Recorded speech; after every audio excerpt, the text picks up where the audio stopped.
Muy buenas tardes. Es para nosotros el capítulo estudiantil Society of Exploration Geophysicists, SEG, de la Universidad Juárez Tabasco, darles bienvenida a la semana Geonoches, que abarca del 18 de enero del año en curso al 22 de enero a las 6 p.m. horario México. Esperamos que este proyecto sea de su agrado. Llega el turno de presentar a nuestro ponente del día de hoy, el doctor Juan Martín Gómez González, quien es investigador titular en el Centro de Geociencias Campus UNAM Juriquilla, con líneas de investigación como modelado de la fuente sísmica con datos telesísmicos y regionales, monitoreo de la sismicidad local y regional en la Sierra Madre Oriental, en la Mesa Central, en la faja neovolcánica transmexicana. En cuanto a su trayectoria académica, es ingeniero geofísico de la Facultad de Ingeniería en la Universidad Nacional Autónoma de México. En octubre de 1991, con el trabajo de respuesta sísmica de irregularidades topográficas ante la incidencia de ondas P, SB y Rayleigh. También tiene un Diplôme d'études approfondies en géophysique en termes de détermination du tensor du moment sismique a partir de son surface de la Universidad de 1904. Cuenta en géophysique et espacio-temporel de la rupture sismique a partir de Donald Telesismic, también de la Universidad de Francia, de septiembre de 1998. Ha sido miembro del Consejo Interno del Centro de Geociencias de agosto de 2006 a octubre de 2008, coordinador de difusión y divulgación del CG UNAM de febrero de 2008 a julio de 2013, coordinador de la licenciatura de Ciencias de la Tierra en la Facultad de Ciencias UNAM de febrero de 2008 a julio de 2013.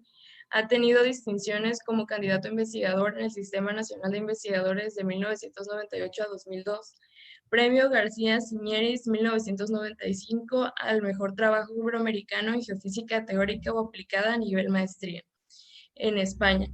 Premio Nacional Antonio García Rojas en octubre de 1994 a la mejor licenciatura en Ingeniería Geofísica, Escuela Superior de Ingeniería y Arquitectura en el Instituto Técnico Nacional de México. También se ha desarrollado como creador de la red sísmica de banda ancha de Querétaro, que está en proceso, colaborador de la red acelerográfica de Querétaro, también en proceso, y asesor de la red sísmica de San Luis Potosí. Los cargos actuales con los que cuenta son miembro del Consejo Editorial de la Gaceta del Campus UNAM Juriquilla desde mayo de 2008, responsable del Laboratorio de Sismología desde 2008, representante del Centro de Geociencias ante el Consorcio Nacional de Instituciones Incorporadas de Investigación para la Sismología, IRIS por sus siglas en inglés, revisor de diferentes revistas de investigación nacionales e internacionales, CONACYT y organismos estatales de investigación. Ha dirigido 39 tesis, de las cuales 9 a nivel licenciatura, 5 a nivel maestría y 25 estudiantes en estancias de investigación. También ha impartido diversos cursos. Antes de iniciar la ponencia es necesario informar que si les surgen alguna duda pueden escribirla en los comentarios y estas serán respondidas al final de la ponencia. Buenas noches, doctor, sea usted bienvenido.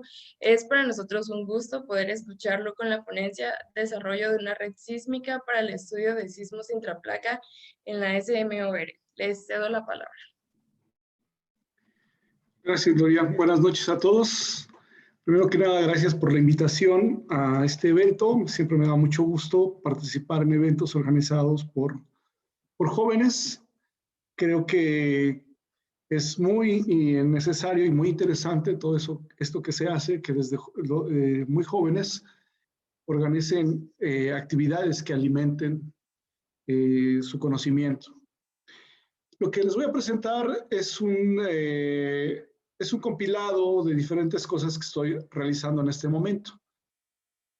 Y pues la motivación proviene porque este trabajo está vinculado con varios estudiantes de su universidad y por lo mismo pues la voy a ofrecer en lo que yo he llamado 3 tiempos. Uno es presentarles más o menos un poquito una idea general de lo que es la instrumentación sísmica que hemos desarrollado. También voy a hablar muy brevemente sobre las redes sísmicas temporales y permanentes. Después vamos a hablar sobre el monitoreo de sismicidad, el modelado e inversión de las ondas sísmicas y finalmente el objetivo principal del proyecto que estoy desarrollando para CONACYT, que es entender la sismotectónica en la Sierra Madre Oriental.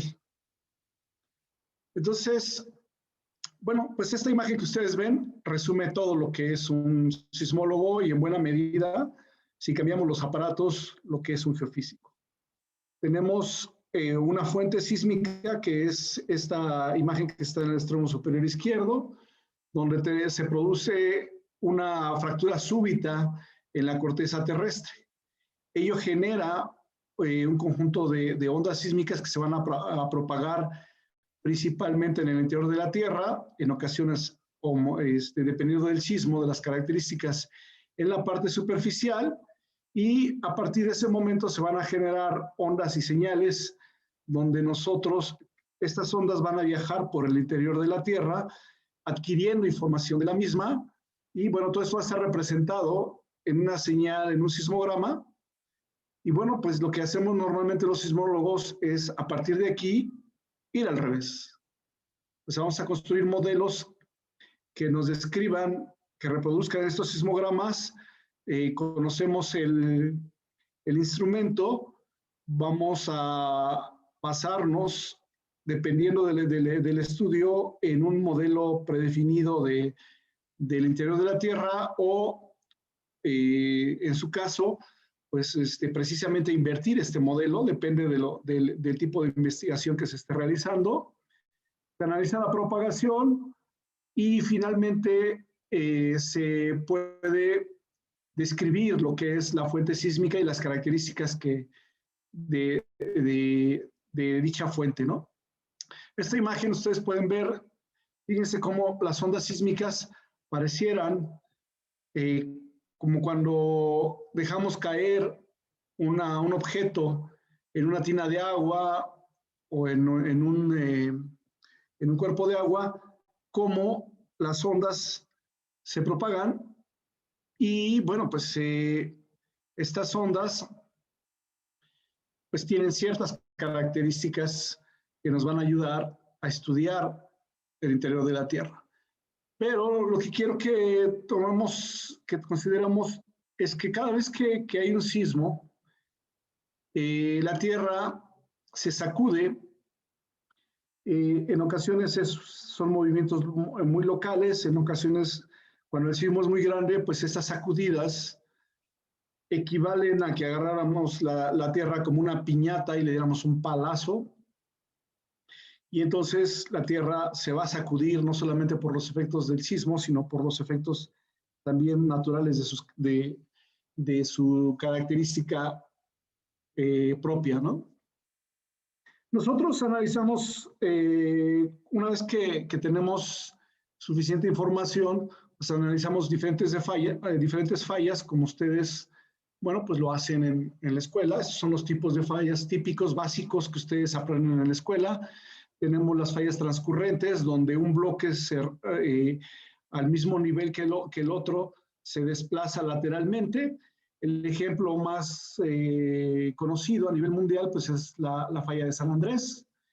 Tenemos una falla inversa, donde un bloque subduce o se mueve debajo del otro. Y bueno, pues el caso más concreto que nosotros tenemos en México es la zona de subducción del Pacífico.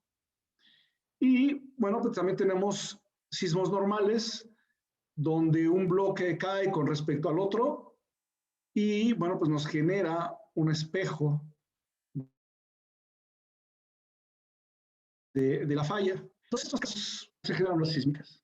E incluso hay sismos que provienen de movimientos más complejos que lo que estamos viendo aquí.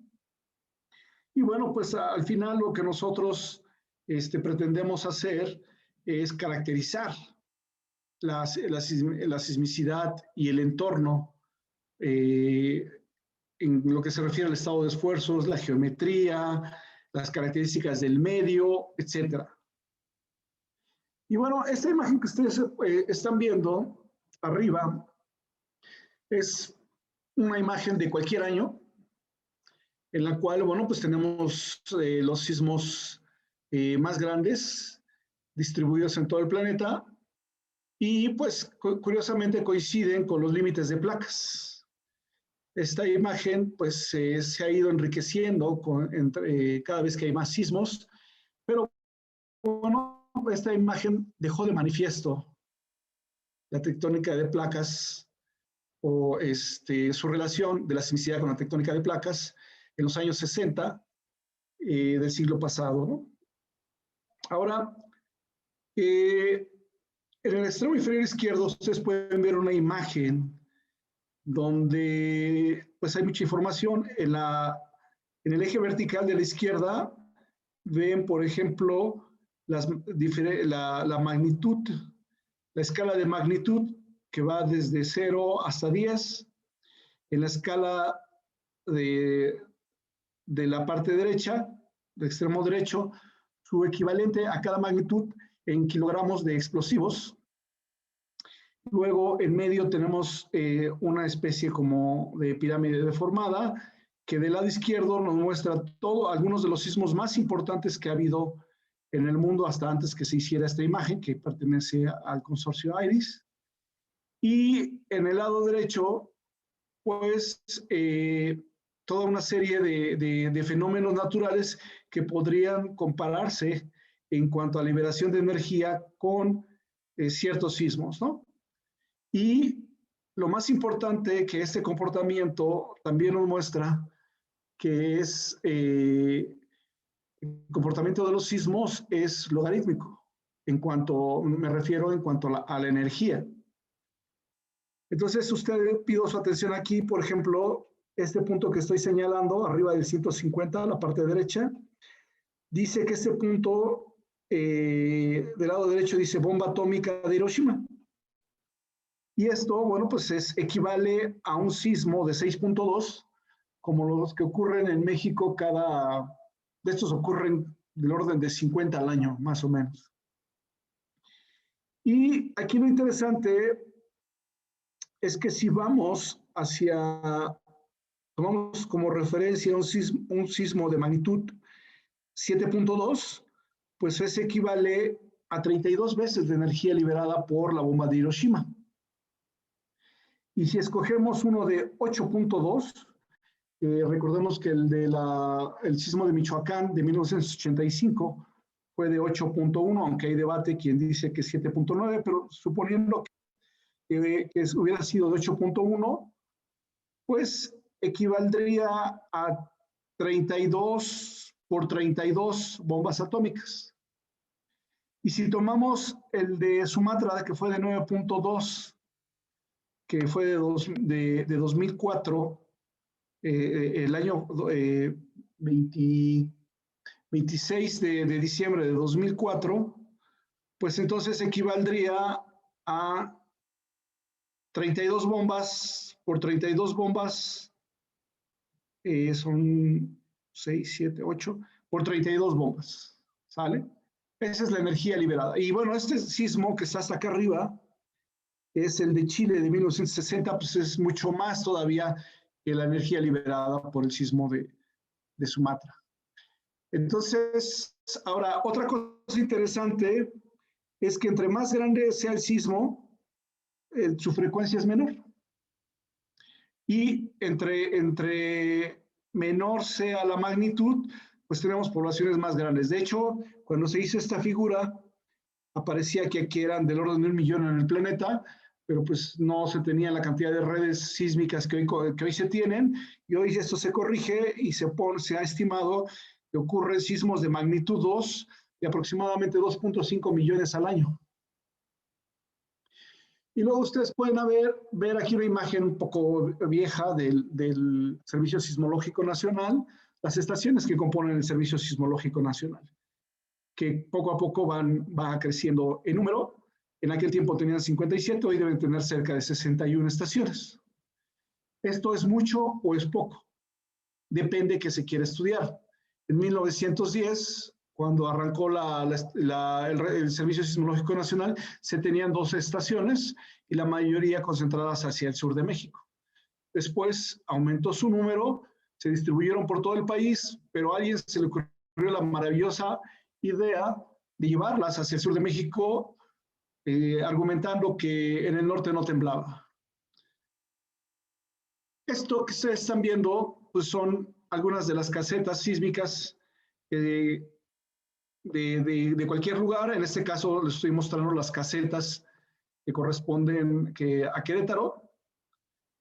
Aquí faltan, acabamos de construir 2 que en unos días vamos a tratar de poner en marcha. Está la de Juriquilla, tenemos otra en Tequisquiapan, tenemos estas en San Joaquín, Arroyo Seco, Pinal de Amores. Y esto que está a la derecha son el tipo de aparatos que nosotros tenemos. Este es un equipo de muy alta sensibilidad, el que está en medio es un STS-2. Aquí abajo está un acelerógrafo en negro y en el extremo superior derecho es un Trillium 120. La cajita naranja es el digitalizador de estos equipos. Estas redes pues, nos ofrecen que podamos estudiar prácticamente cualquier tipo de sismos en cualquier región del mundo. Y cuando hay un sismo de 5.5, se registra en cualquier parte del mundo. No importa dónde haya ocurrido, se registra. Conforme va disminuyendo la magnitud, bueno, pues ya pasamos de una escala global telesísmica a una escala regional y a una escala local. La gran dificultad de este tipo de aparatos es que son muy, muy caros. Este par que ustedes ven aquí abajo, el sensor con el digitalizador, pues habla del orden de $60,000. A eso tienen que añadirle la construcción de la caseta, la preparación de toda la infraestructura para la comunicación, la recepción, etc. Y bueno, vayamos al mundo de los pobres. Esto que ven ustedes aquí son las redes temporales sísmicas. Esto es la alta tecnología que utilizamos en campo, donde, bueno, pues buscamos un lugar adecuado, orientamos nuestro aparato, lo protegemos con unas cajas de aluminio contra corrientes inducidas por algún tipo de tormenta, etcétera. Después le ponemos sus cajitas de plástico, le ponemos un panel solar, aquí adentro se encuentra el GPS, le echamos la bendición y nos vamos. Regresaremos en 2 o 3 meses para recoger los datos que haya registrado el aparato.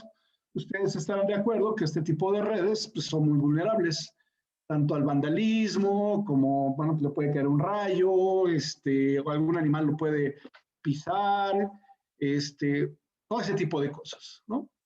Pero esto, bueno, desde hace años, desde 2001, empezamos a monitorear con equipos más o menos parecidos a estos ya son más recientes, pero eso es lo que típicamente se hace con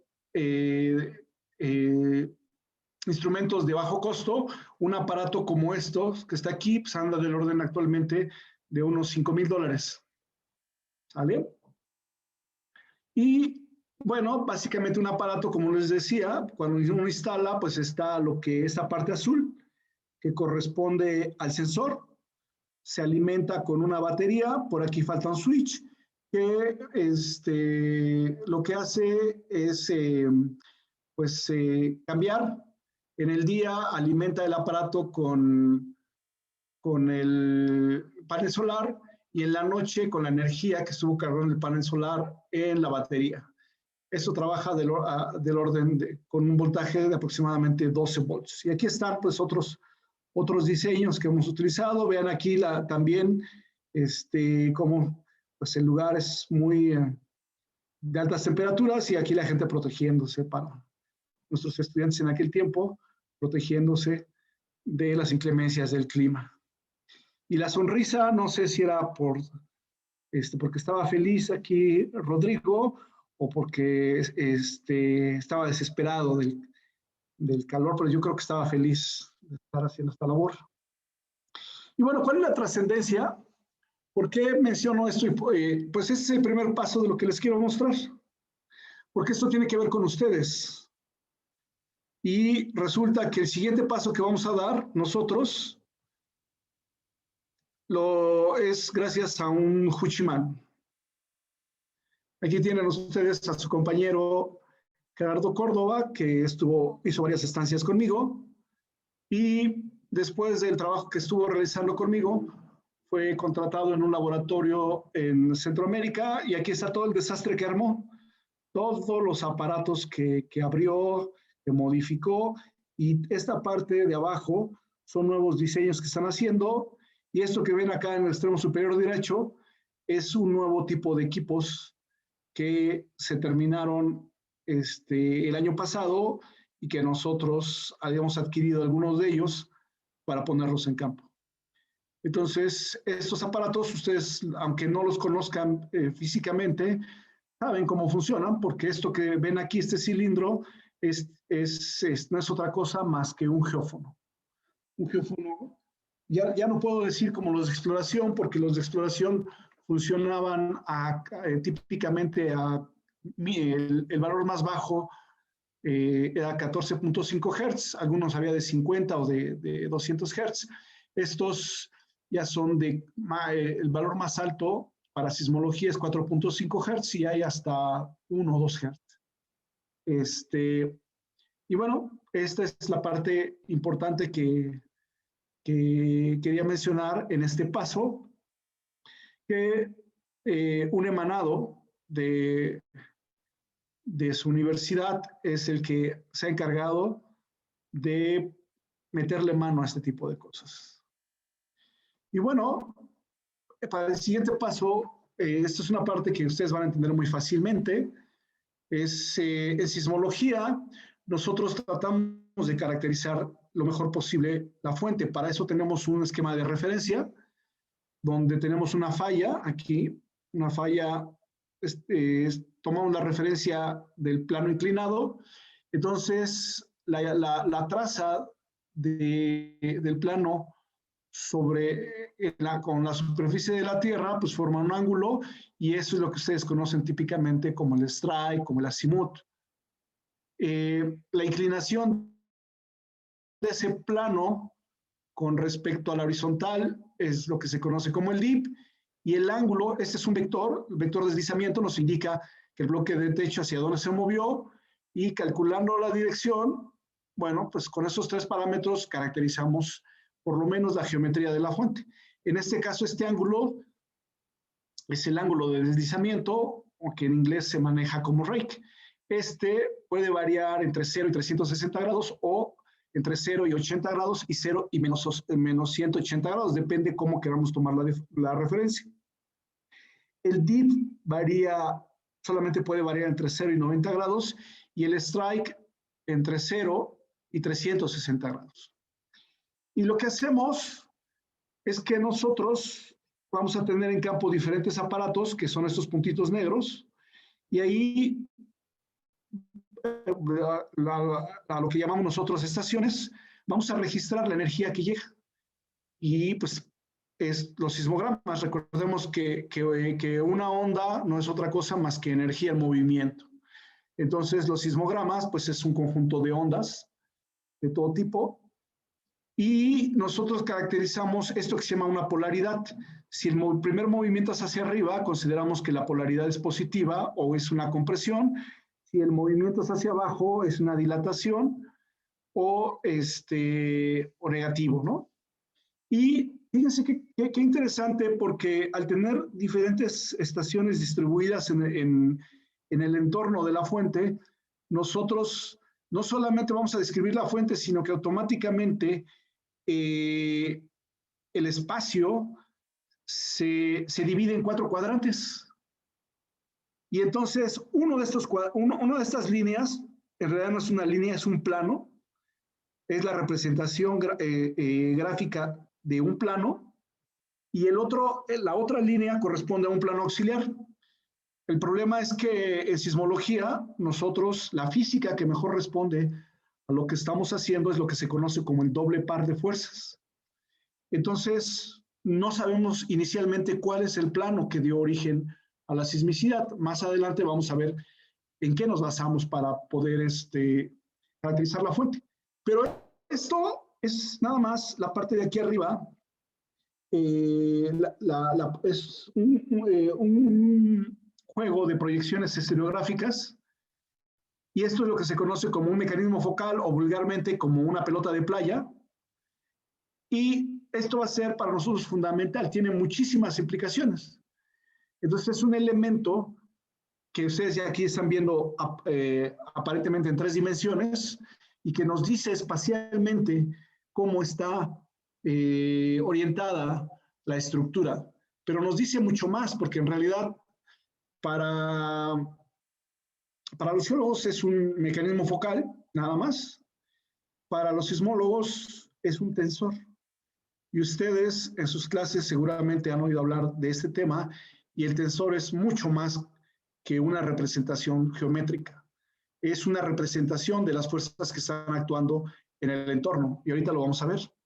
Aquí está nuestro doble par. Nada más tomen en cuenta que si utilizáramos un par simple, ustedes pongan el dedo aquí en medio, y resulta que esto, al aplicarse estas fuerzas, este par tendería a girar. Entonces, eso implicaría que cada vez que hubiera un sismo, la Tierra empezaría a girar como un trompo, lo cual no pasa. Entonces, esta fuerza no cumple con las condiciones de equilibrio mínimas para poder representar un sismo. Y una fuerza sencilla tampoco. Si representamos un vector como una fuerza, cada vez que hubiera un sismo, equivaldría a que la Tierra saliera disparada al infinito desde su órbita, como cuando le pegan a una bola de billar con un taco, lo cual tampoco sale. Entonces, la mejor representación que nosotros tenemos, los sismólogos, para hablar del equilibrio en la fuente sísmica es lo que se conoce como un par de fuerzas, un doble par de fuerzas. Y vean ustedes aquí, esto no hay forma de que gire. Y entonces, lo que pasa en medio, otra vez, son los planos. Aquí a 45 grados tenemos el eje de presión, el eje de tensión, y entonces esto nos define un nuevo elemento, que es esto que están viendo ustedes aquí, que esto se llama un patrón de radiación. Entonces, esto nos representa cómo se distribuye la energía. Esto está en 2 dimensiones, pero en realidad lo debemos de ver en 3 dimensiones, y nos representa cómo se distribuye la energía cuando ocurre un sismo. Y entonces, las direcciones de máxima amplitud, pues va a ser a 45 grados, precisamente donde se encuentran este eje de presión y este eje de tensión. Y donde coinciden estos 2 lóbulos, el positivo con el negativo o el de tensión con presión, pues resulta que la energía es nula. Y ahí es donde pasan los planos precisamente. Pero vean ustedes que aquí se está poniendo como rojo el activo y el punteado como el plano auxiliar. Y en la siguiente figura de la derecha, el activo es el vertical y el auxiliar es el horizontal. Y vean cómo las 2 representaciones son iguales. Esas son parte de las ambigüedades que existen en sismología y que vamos a tratar de resolver de diferentes formas, ¿no? O sea, el que exista ambigüedad no significa que no lo podamos resolver. Simplemente que, acuérdense, el sismo ocurre en un lugar y nosotros solamente tenemos sismogramas. Es todo lo que tenemos. ¿Vale? Y entonces, ¿por qué llamamos el tensor de momento? Porque nosotros jugamos con una combinación de pares simples arreglados en una matriz que ya cuando caracterizamos esta matriz, pues podemos caracterizar un tensor de esfuerzos o un tensor de deformaciones, según sea lo que estamos analizando, y ustedes combinen aquí lo que ustedes quieran y siempre van a tener un doble par de fuerzas. Entonces, la combinación de dos elementos, pues nos definen un sismo. Por ejemplo, en este con este. Y resulta que podemos analizar diferentes cosas. Esta diagonal principal tiene características muy importantes. Véanla bien, cuál es el movimiento de las fuerzas.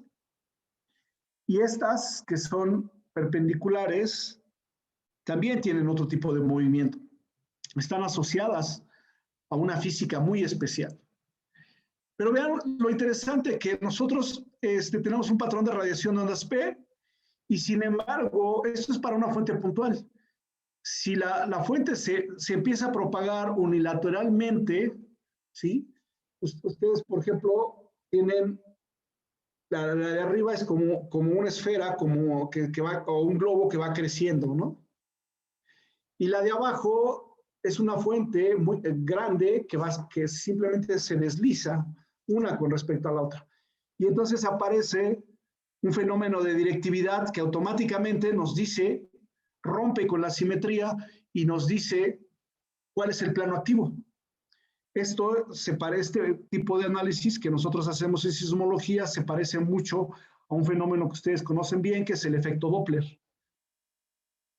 Pero también puede suceder que tengamos fuentes bilaterales, o sea, que ocurre el sismo y en lugar de irse como una esfera, se va para acá y al mismo tiempo para acá. Entonces, también tenemos forma de poder analizar y definir cuál es el plano. Y bueno, esto que están viendo ustedes acá, lo representamos de esta forma. Aquí, en esta parte, tenemos los elementos del tensor que dan origen a esta figura que ustedes están viendo y ahorita se las voy a explicar. Entonces, son diferentes combinaciones. Esta es una fuente isotrópica, una fuente doble par y una fuente CLBD. Y los sismos en general responden a combinaciones de todo esto. Claro, esto, o sea, nada más uno, ¿no? Entonces, por ejemplo, esto que están viendo aquí, este círculo negro, si ustedes recuerdan, les dije que pusieran atención a esto que está aquí, en la diagonal principal. Y nos está hablando de fuentes que van hacia afuera. Es decir, la orientación en los tres ejes, apuntaría, son perpendiculares los ejes, apuntaría hacia acá, hacia acá, hacia acá, lo que espacialmente me estaría hablando, está ocurriendo un crecimiento de la fuente. Pues es una explosión, ¿sí? Que está creciendo esféricamente. Y algo que pudiera, podemos hacer el símil, pues es una explosión de mina, una explosión nuclear, etc. La que está a la derecha tiene un signo menos. Entonces, todos los ejes van en sentido contrario, van hacia el centro. Entonces, ¿de qué nos estaría hablando? Pues de una implosión. ¿Y dónde tenemos las implosiones? Pues eso ustedes lo conocen mejor que yo, porque pues trabajan en eso, varios de ustedes. Y es cuando pues creamos una bomba de aire en el mar, o por ejemplo un colapso en una mina, también podremos hacer el símil de esto. Pero en sismología nos interesan más estas partes que están aquí en medio, porque nos describen sismos que están sufriendo un efecto de cortante, es decir, un movimiento donde el doble par, hay un movimiento lateral entre la falla, no importa en qué dirección, o sea, más bien tendría que poner mis manos así, una viene y otra va, o puede hacer así, en fin. Y luego de acá atrás son cosas que no necesariamente podemos explicar, son fenómenos en los cuales los sismólogos nos gusta mucho tener algunos elementos, y en general en la ciencia hay que cuando algo no funciona, tenemos alguien a quien echarle la culpa. Entonces, el CLBD es una fuente que nos perturba y que puede estar ocasionado por ruido ambiental, por colapsos secundarios, por ruido provocado por las olas, en fin, muchas cosas. Y véanlos bien y vean cómo se juega, porque la última parte, pues les voy a hablar de esto. Este es un sismo transcurrente, es un sismo normal o inverso, depende como lo quieran ver. Es un sismo inverso puro. O sea, esto se está moviendo. En fin, aquí falta un sismo normal puro. Esto de los mecanismos focales es algo que típicamente no se enseña en ninguna licenciatura, es más, ni en maestría, pero la buena noticia es que cuando los estudiantes vienen conmigo siempre les dejo un ejercicio de este estilo y normalmente a los chicos de Tabasco les va bien, a otros chicos les va muy mal, no pueden resolver el ejercicio, no sé por qué, o sea, algo ha de haber bueno en Tabasco para que puedan resolver un ejercicio que no es tan complicado, pero sí tiene sus cosas. Y aquí, bueno, pues ustedes pueden ver una estructura cortical con múltiples fallas. Todo acá vemos las pelotas de playa, más o menos cómo se construye. Lo que están viendo ustedes en los circulitos y las crucecitas son polaridades. Normalmente cuando son positivas también las podemos poner círculos rellenos o crucecitas. Cuando son polaridades negativas o dilataciones hacia abajo, ponemos circulitos abiertos o signo menos. Y esto ya es simplemente la misma representación. La distancia de estos circulitos al centro de la falla nos indica qué tan lejos o qué tan cerca está la estación. Entonces, ¿cuál es la importancia de un sismo? Bueno, pues miren ustedes aquí, en la figura que está abajo, los puntos grises me definen simplemente sismicidad, que se está alineando con alguna estructura más o menos. Pero hasta ahí. El mecanismo focal, la ventaja que uno solo me puede describir la geometría de la falla que está generando el sismo. Entonces me da mucha más información. No solamente representa un circulito de estos, me da cómo se comportó la falla espaciotemporalmente, a qué profundidad, la información de origen del sismo y además las características geométricas. Entonces es uno de los elementos más interesantes de la sismología que utilizan mucho los geólogos, especialmente la gente que hace sismotectónica y geodinámica. Y bueno, pues aquí para hacer esto hay varios métodos. Ahorita les voy a presentar rápidamente un método que estamos manejando nosotros, que diseñaron el profesor Zarachnik y de la República Checa y el profesor Sokos de Grecia. Y básicamente lo voy a resumir. Se basa en tomar la función de Green, calcular la función de Green para 6 geometrías básicas y con un determinado modelo de corteza. Normalmente, si ustedes tuvieran que calcular todas las geometrías, todas las combinaciones y en un modelo amplio, pues construir la función de Green sería extremadamente pesado. Y luego se genera un modelo eso se convoluciona, esto lo conocen ustedes perfectamente bien, como geofísicos, se convoluciona con un momento, un tensor de momento que es PQ, que es esto que vimos acá. ¿Sí? Aquí en esta parte es el tensor de momento. Básicamente me voy sobre la filosofía más que todas las demostraciones y además ese tensor de momento pues puede ser ponderado. Entonces, yo puedo calcular estos desplazamientos que están aquí a raíz, precisamente con base en una convolución entre un tensor básico, que son estos que están aquí, para que no se me vayan a perder, convolucionado con la función de Green, que en este caso, pues ustedes, varios lo conocen, pero no representa otra cosa más que la excitación de la fuente. ¿Sale? Y bueno, una ponderación. Y entonces ya hacemos nuestra estimación. Y entonces después pasamos a invertir todo este proceso. Hacemos toda una serie de combinaciones, pero pues es algo que ustedes conocen también, utilizar mínimos cuadrados. Y lo interesante de esa metodología no es este cálculo. O sea, sí es útil porque simplifica mucho el cálculo y lo hace mucho más rápido por calcular 6 tensores básicos. Pero lo más importante, aquí se me olvidó decirles, que cuando nosotros tenemos datos a nivel telesísmico, la Tierra filtra esa información, la corteza, el manto, etcétera, y entonces es relativamente fácil analizar sismos, estudiar sismos grandes entre 3.000 y 9.000 kilómetros, más o menos. Conforme nosotros nos vamos acercando a la fuente, hay una serie de complejidades que son difíciles de resolver. Este método que les estoy platicando aquí, pues empezó a desarrollarse en la última década del siglo XX.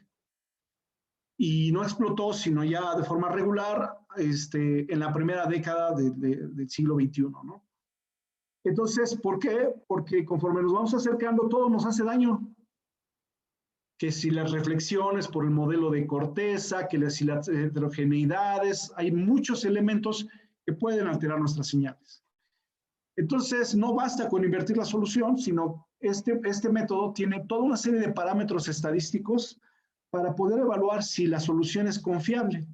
Entonces, por ejemplo, pues se basa en la solución por mínimos cuadrados, que ustedes conocen bien. Los mínimos cuadrados no es otra cosa más que un proceso de optimización en el cual se busca obtener un residuo con base en la norma L2, en la diferencia entre lo que yo observo con lo que yo calculo. Después, también aplicamos una reducción de varianza, analizamos algunas correlaciones y calculamos un número de condición entre el valor máximo posible y el menos posible de la matriz de diseño. Pero resulta que cuando nosotros analizamos nuestros datos, analizamos todo esto, es decir, no me contento con que un valor me dé bien, que el ajuste sea muy bueno, que mis sismogramas se vean bonitos, entre el sismograma observado y el calculado no es suficiente. Entonces tenemos que analizar parámetro por parámetro, ahorita les voy a mostrar las imágenes, para que ustedes vean para qué sirve. Y bueno, además utilizamos el tensor de momento completo, desviatorio, restringido, una fuente que la podemos variar. El tensor de momento, esto aquí no se me pierdan, esta parte está asociada con el doble par de fuerzas. Entonces, estos 3 elementos son esto que estamos viendo aquí. Podemos incorporar una parte isotrópica, una fuente de doble par y una fuente CLBD. Entonces, es esta parte. Podemos darle prioridad a que busque la fuente de una u otra forma. Y bueno, esto se hace mediante una convolución iterativa, que es una convolución iterativa que básicamente nosotros resolvemos parte del sismograma con una fuente aproximada, ya que nos da la solución, lo restamos y luego seguimos con el otro pedazo y así hasta que encontramos la solución que mejor satisface lo que nosotros queremos modelar. Y esto está ya en un algoritmo, en un programa que ustedes pueden bajar.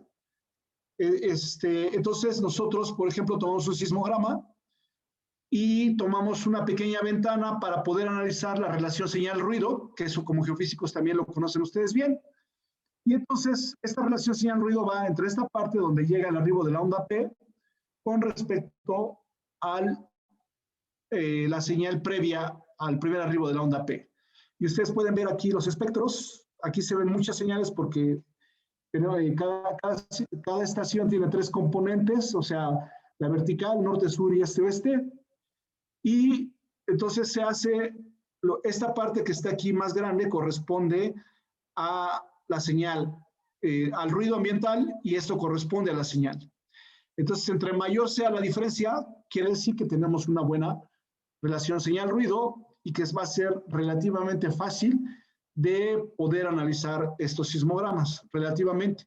Y esto es lo que obtenemos normalmente. Vean ustedes aquí, Las líneas negras corresponden a los sismogramas observados, las rojas corresponden a lo que conocemos como los sismogramas sintéticos, los sismogramas modelados, calculados.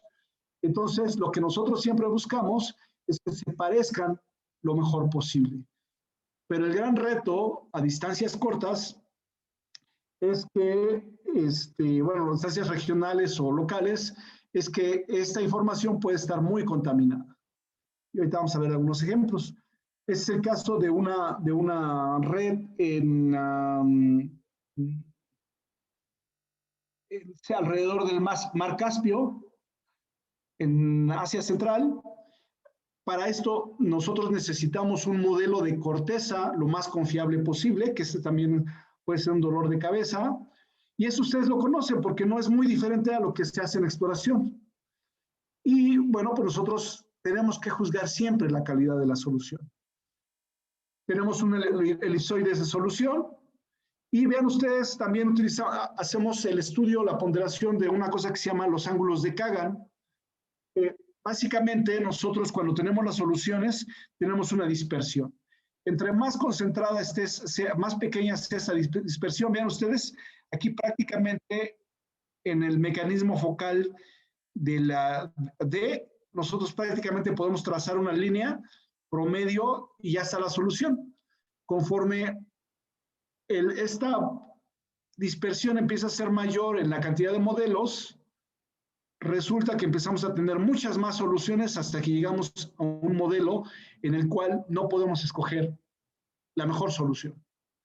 Entonces, el programa lo que hace es precisamente hacer una serie de ponderaciones para que nosotros tengamos la mejor solución. Sin embargo, hay muchos asegúnes, muchas dificultades en el camino que hay que vencer. Y aquí está, esta es la representación. Esto fue para un modelo sintético, esto es para ya analizar un sismo. Y bueno, pues aquí se concentran, normalmente se analizan, por ejemplo, el strike, el dip, el ray, que es el ángulo de deslizamiento, la variación del volumen, en fin, ¿no? O sea, ustedes siempre tienen parámetros para evaluar. Como geofísicos, pues para ustedes saben que está prohibido usar las cosas como caja negra. Tenemos que entender lo que hay dentro y además analizar las cosas, porque si ustedes me dicen, bueno, esta es la solución que me da y ya está, pues entonces no sirve eso, ¿no? Siempre está el criterio de nosotros al final poder tener suficientes elementos para determinar qué nos da. También podemos aproximar la fuente de diferente manera. Por ejemplo, esta es una fuente si utilizáramos un doble par y esto si utilizáramos una fuente isotrópica. Y las aproximaciones las podemos hacer mediante triángulos o lo más básico es una delta de Dirac y eso representa la excitación de la fuente. Ya después, con el modelado, vamos a ver, esa va a ir cambiando y no va a quedar como un spike, sino como unos triángulos que van ponderando en el tiempo, que va adquiriendo cierta forma y eso nos va a dar el mecanismo, la historia temporal y además el momento escalar. Ahora, esta metodología sirve para poder estudiar sismos pequeños, moderados a pequeños. Por ejemplo, es en el mar Egeo, un sismo que se estudia en el mar Egeo, donde la componente isotrópica es de 50%. Normalmente debería ser muy pequeña, pero posiblemente la contribución del movimiento de agua esté alterando el movimiento de la fuente. Y esto es el resumen que normalmente nos da el programa, que lo da en términos como cualquier agencia internacional. Toda esta información que ustedes tienen aquí es la que nos da, por ejemplo, nos da el tiempo origen, las coordenadas o lo que se conoce como el hipocentro, que es la latitud, la longitud y la profundidad. Después, el centroide, que no se debe de confundir con el hipocentro. Luego, el momento escalar, que tiene que ver con la energía liberada por el sismo, o la magnitud de momento, que no es otra cosa más que el momento escalar traducido a algo mucho más sencillo, como es la magnitud de momento. Las contribuciones de la fuente, volumétrica, doble par, CLBD, y aquí vienen toda una serie de parámetros.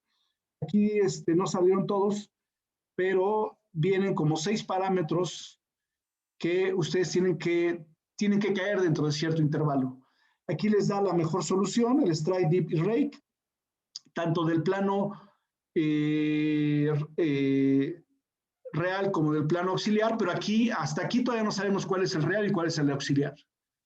Esto simplemente son las dos soluciones que componen, una corresponde a este plano y otra a este plano. Nos da también el intervalo de frecuencias, las estaciones que utilizamos y el tensor representado por los ejes P y T o por los elementos del tensor. Entonces, todo esto que están viendo ustedes aquí es lo mismo, nada más que representado de diferente forma. Y bueno, pues aquí ustedes ponen en práctica sus clases de cálculo vectorial, álgebra lineal, etcétera, ¿no? Y bueno, pues vamos a ver algunas aplicaciones. Por ejemplo, aquí, este es otro sismo en Grecia, en 2010. La magnitud, bueno, fueron varios eventos que se analizaron desde 2.5 a 5.3, y pues lo que habla es de una zona compleja. Entonces, vean ustedes, quítenle los mecanismos focales y nada más verían una serie de puntos blancos donde sería difícil establecer cuáles son las fallas. Ya, si hacemos un corte de estas fallas, los mecanismos focales nos ayudan a ver que esta es una falla lístrica. Son de las fallas más traidoras porque podría ser este plano, en esta posición, es subvertical, lo cual correspondería a un sismo normal. Y este plano acá, los que están acá, y vean cómo la falla casi es subhorizontal, lo que correspondería a una falla inversa. Entonces, la combinación de los mecanismos focales con la sismicidad también es un elemento para romper la ambigüedad del doble par y podernos dar un poquito de más certidumbre sobre cuál es la geometría de la falla que está actuando. Este es un ejemplo muy interesante. Esto lo hicieron los brasileños.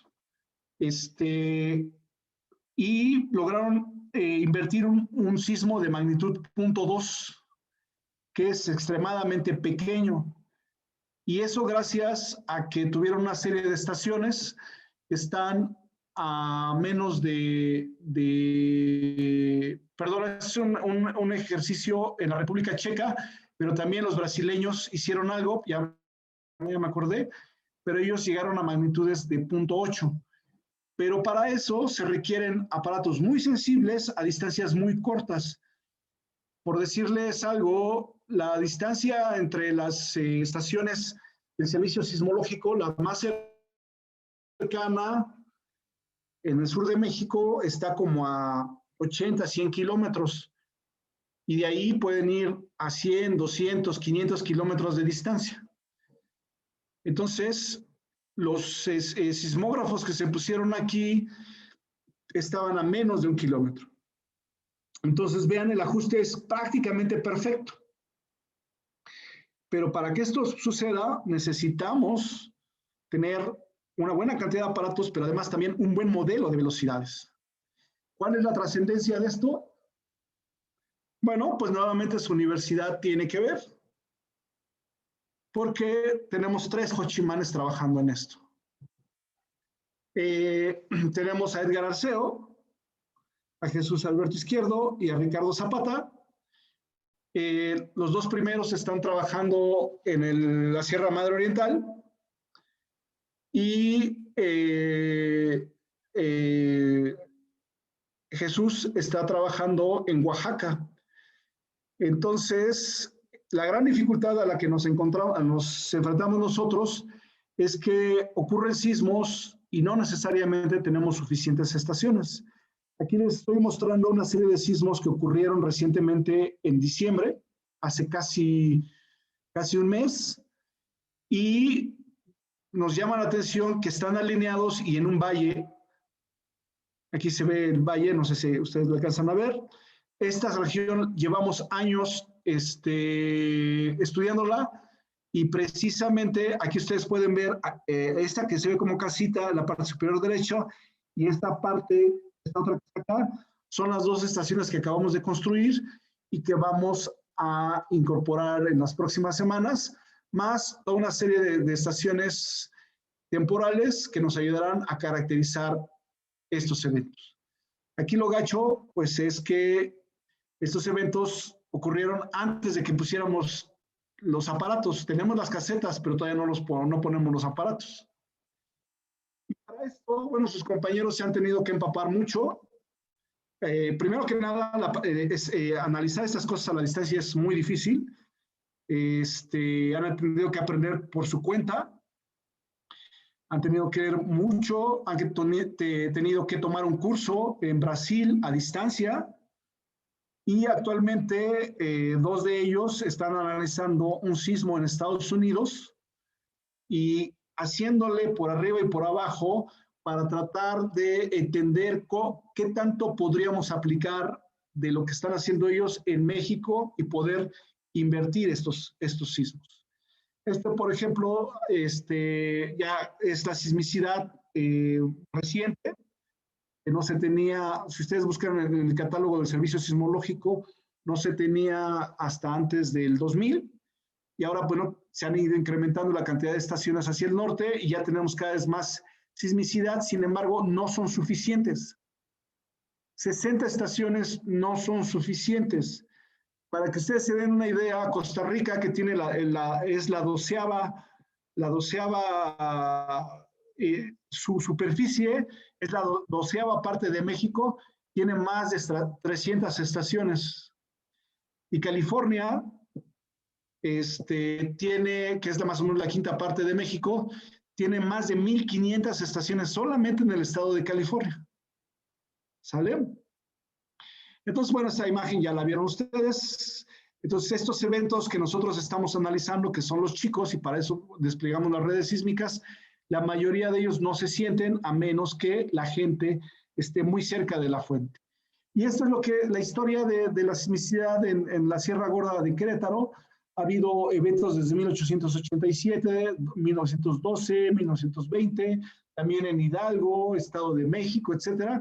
Y solamente lo que se había hecho es esto que está aquí, es lo que se conoce como isocistas. Entonces se va prácticamente casa por casa o región por región, se ve el efecto y se construye más o menos cómo se pudo haber distribuido la energía. El problema de este tipo de análisis es que son muy subjetivos. Y esta parte que está aquí a la derecha, esta gráfica que está a la derecha, pues es cómo se comporta la energía con respecto a la distancia. Entonces, más allá de 200 kilómetros, pues ya no hay mucho que hacer.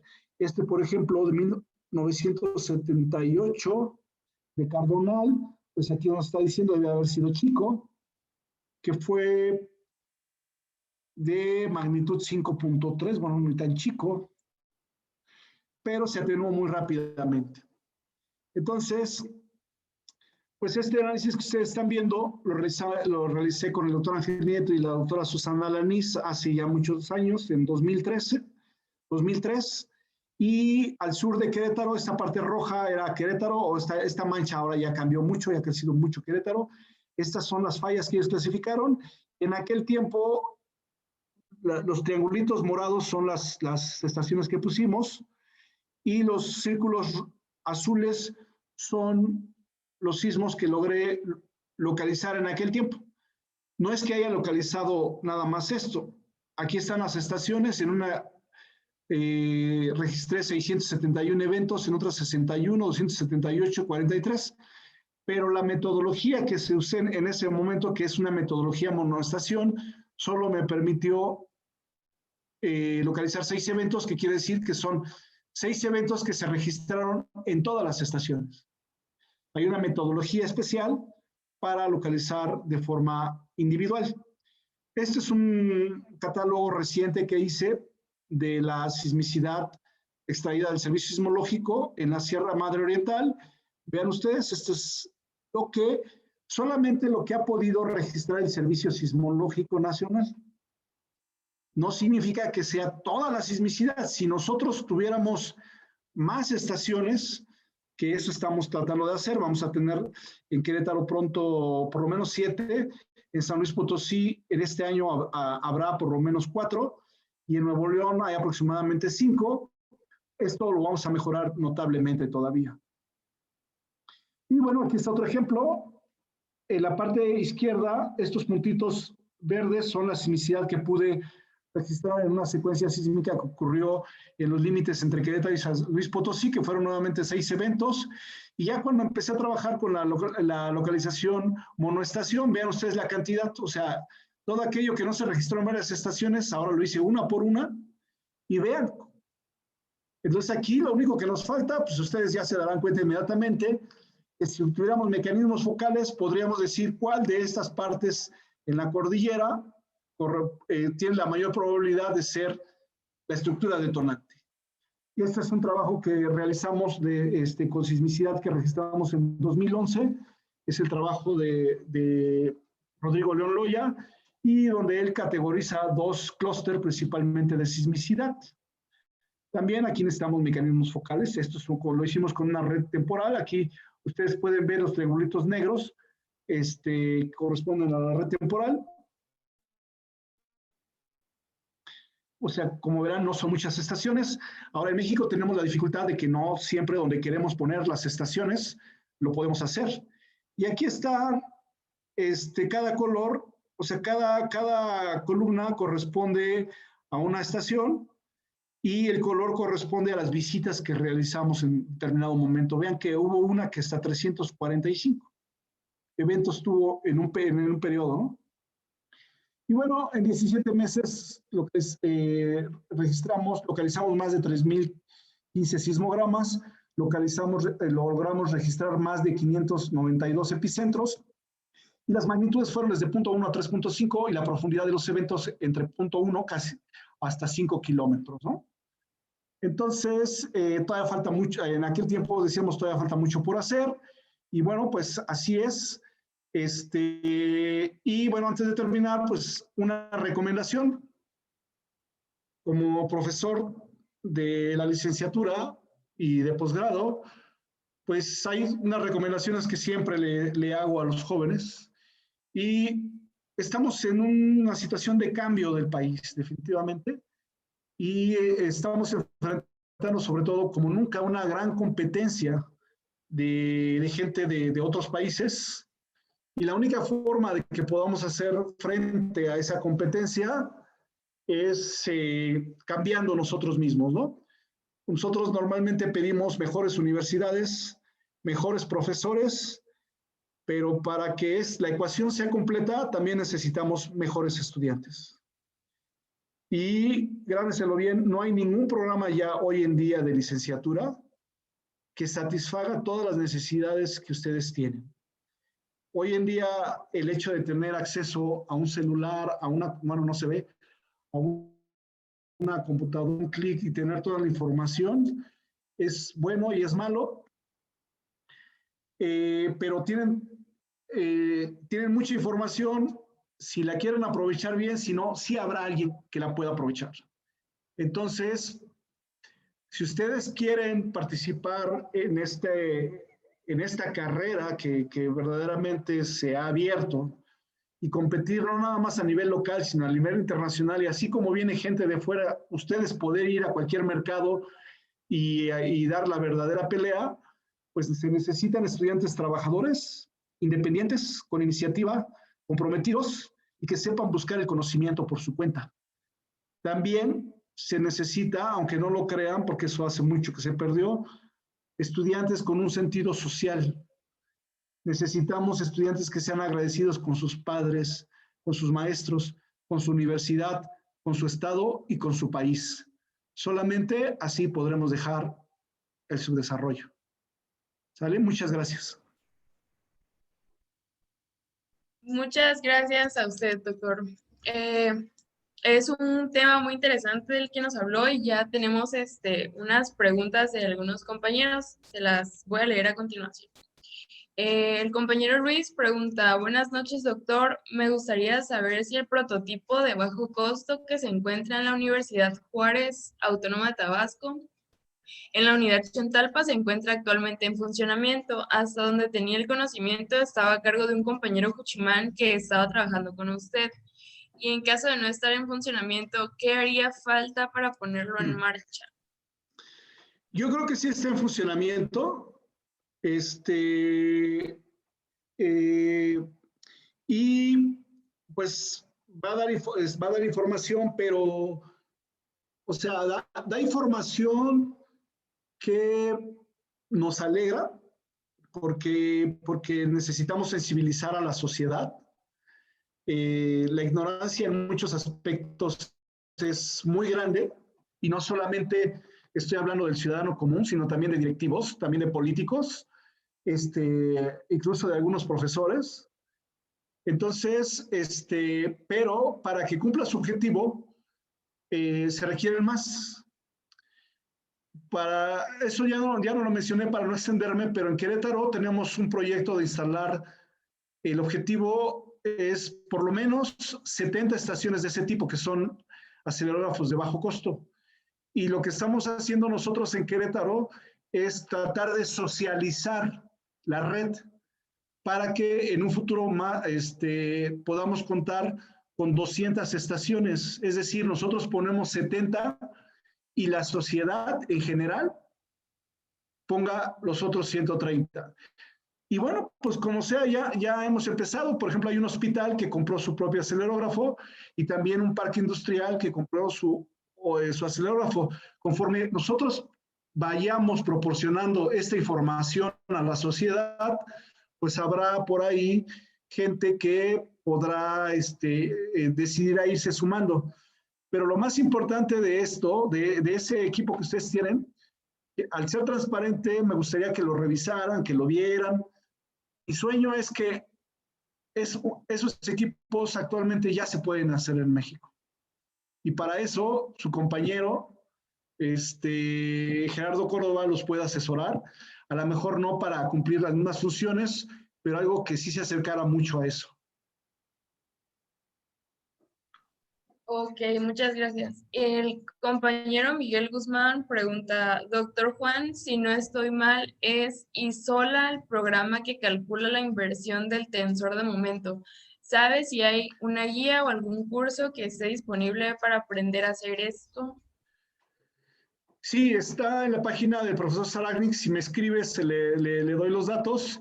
La mayoría de la información está en inglés, pero yo traduje un capítulo al español que puede ayudar. La traducción no fue porque dude de nuestra gente en cuanto al inglés, sino básicamente por la terminología.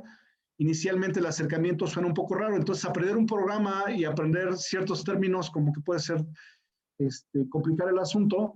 Entonces sí, hay manual y está en la página de ISOLA, o puede teclear ISOLA y el nombre del profesor Saragnik, y ahí está, puede bajar la versión 2020, se requiere, son dos programas, es una GUI y un conjunto de programas que están en una GUI, y aparte de librerías, perdón, y aparte de los programas que están en otro paquete que es Fortran, y todo ese ambiente, todo ese sistema corre en el ambiente de MATLAB.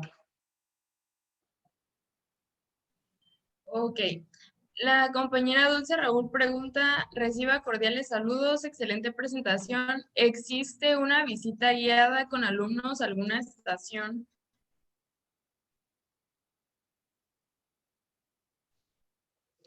Me repites la pregunta porque cuando dijiste estación se congeló la señal. Sí, solo así, que si existe alguna visita guiada con alumnos a alguna estación. Solo así. No, que yo sepa, no, pero eso lo pueden hacer ustedes en cualquier momento. Depende a dónde quieran ir. La más cercana para ustedes es en Veracruz. Bueno, está en planes una estación sismológica en Tabasco por parte del Servicio Sismológico. Y hay estaciones en Veracruz, Oaxaca, Oaxaca, Chiapas, y ahí es cuestión de ponerse en contacto con los coordinadores para que cuando vayan a darle mantenimiento, pues ver si ustedes pueden ir. Pero no tiene mayor problema, al contrario, es muy bueno que visiten para que conozcan las condiciones reales de operación de este tipo de aparatos. Gracias. La compañera Jocelyn Valles pregunta, buenas noches, ¿por qué algunas personas creen que en el norte no tiembla tanto así como en Durango? Bueno, yo trabajé en Durango y precisamente fuimos los primeros con el doctor Ángel Nieto y la doctora Susana Lanís, y realizamos el primer monitoreo de sismicidad y sacamos bastante información. No la pudimos publicar porque el problema es que localizamos con la metodología de monoestación, y normalmente los artículos piden que se ofrezca los errores, la estimación del error, y eso pues no se puede calcular con una sola estación. Ahora, siendo concreto, pues es que no solamente o sea, la mayoría de la gente del país piensa que no tiembla, y en Querétaro también piensan que no tiemblan porque los sismos son poco frecuentes. De hecho, déjenme platicarles una anécdota.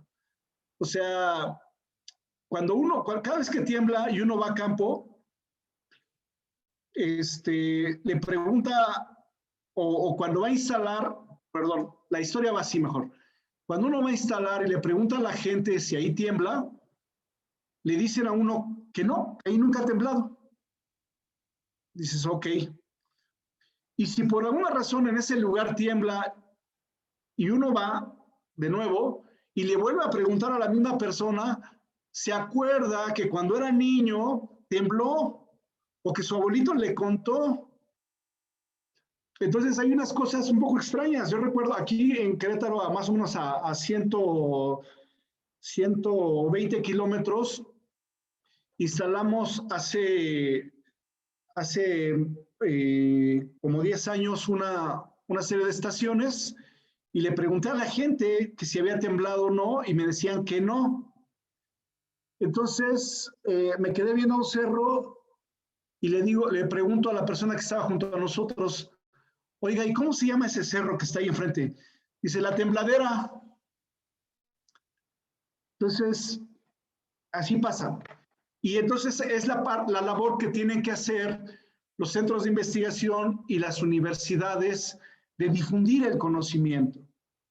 Porque, y aquí es un comercial, no podemos pretender que los políticos reconozcan la importancia de la ciencia, o que se logre finalmente el 3% del Producto Interno Bruto, cuando la gente vive en la ignorancia y nosotros no hacemos lo necesario para informar a la sociedad.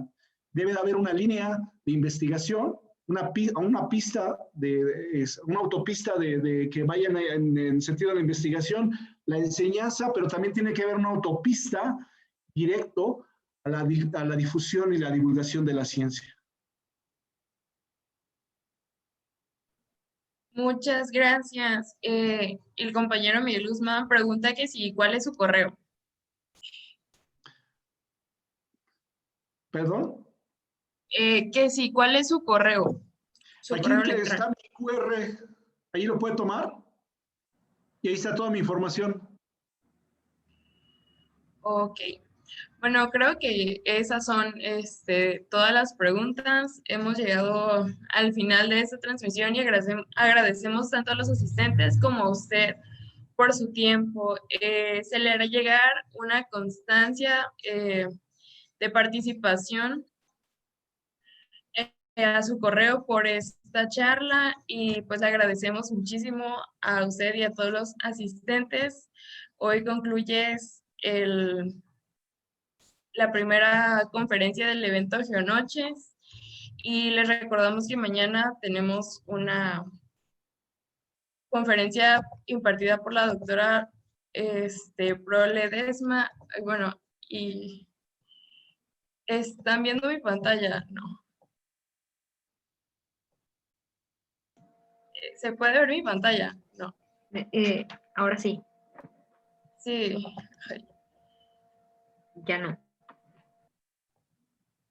Bueno, y ahora se supone estoy compartiendo el reconocimiento que se le hará llegar, pero no sé si se ve. Ya. Sí, ya se ve. Se ve. Ah, bueno. Pues ese es el reconocimiento que se le hará llegar y de nuevo muchísimas gracias por esta ponencia tan interesante. Muchas gracias a ustedes. Que estén muy bien. Igualmente, hasta luego.